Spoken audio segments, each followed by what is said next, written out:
Hello, I'm Said Bagmar. Today I will talk about three books that I've read recently. First book I read is A Natural History of Dragons by Mary Brennan. This is book one of the Memoirs of Lady Trent series, Victorian era England, kind of classic, oldish type of writing style.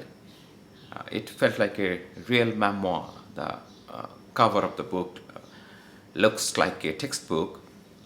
When I first looked at the cover, I thought, is it a textbook? To me, it definitely looks like one, and God, it reads like a textbook too. It doesn't have big action sequences or a clash between good and evil that we normally get in fantasy. Nothing wrong with that. I love those. Still, I didn't get bored with the story. It felt like I'm reading a journal or a thesis paper or a textbook so that I can learn about dragons. Here in this world, dragons are real, they exist, but they haven't been scientifically studied or observed well. Here comes Isabella, who is keen to know about dragons since she was a kid. She takes books from her father's library, she reads the same books her brother reads. After getting married with her husband and another gentleman who is an expert on dragons, she had adventurous journey or expeditions. The beauty is that the tone of the book is set on the premise that dragons need to be understood by human, and eventually you forget that it is fantasy fiction. It might sound boring, but I was not bored, at least for these. Though it is fantasy, I noticed that to depict a clear picture of the era, the story has characters of classy people who had to have servants with them at home or even at the expedition. It seemed awkward and funny to me, though I knew the character Lady Trent required that. And the world building is precise and clear. The memoir style storytelling gives the exact amount of details that is required for book one. I cannot read or fail to keep reading 19th century literature or plots. And now I think I have achieved that because I have read this book. It has got dragons in it, that's true. Uh, anyway, the author is very talented. She knew how to pull it off. This is a reference book for the introductory course, Dragonology 101. My second book is called We Are the Dead by Mike Shackle.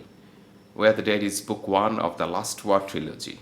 In this book, the world has many states, but focused on two, Gia and Egriel.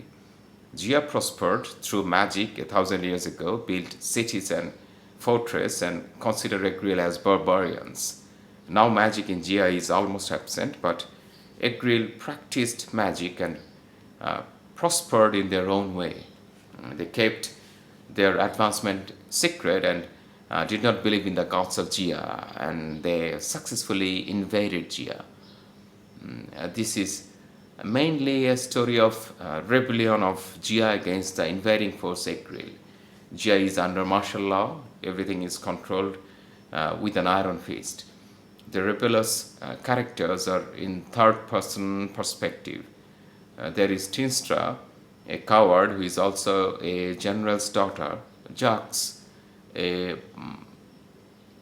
former Shulka general who lost an arm, with his son Cain, is trying to fight against Egriels.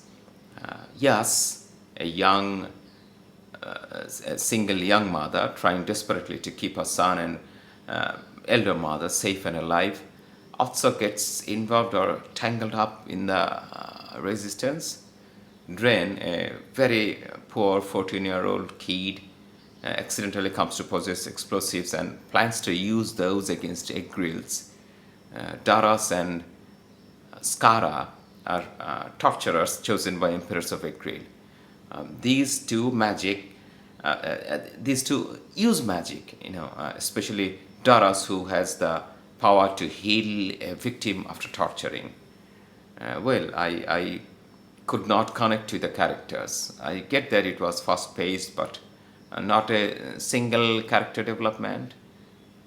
The world building as book one of the series was not sufficient enough.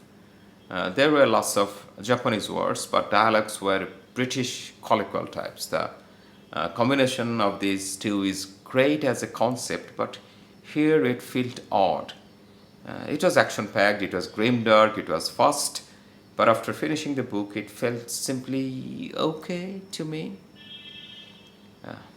Now I'll talk about The Ruin of Kings by Jen Lyons, book one of a Chorus of Dragons series.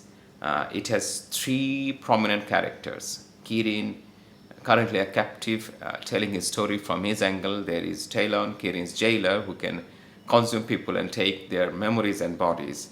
There is another person who explains things and gives opinions as he is reporting.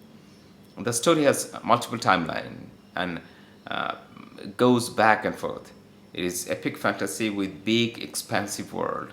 World building is gradual and gives a clear idea. There is everything. I mean, it has magic, prophecy, twists, dragons, immortal gods, demons, krakens, emperors, deranged royals, mimics, wicked magicians, thieves and criminals, political intrigues, scheming, slavery, religious and racial wars, human sacrifices, God. It was an unpredictable and fun read. At the same time, combination of multiple timelines, footnotes, nine lives, I mean, in this case, previous lives of a character, body or soul shifting, made it a complicated book. A book of puzzle that needs to be solved by remembering all those details. Sometimes it was too hard to follow. For me, so many stories of many books in one book. Again, the Ruin of Kings is fun and can be frustrating also. So, that's it for today. Take care. Goodbye.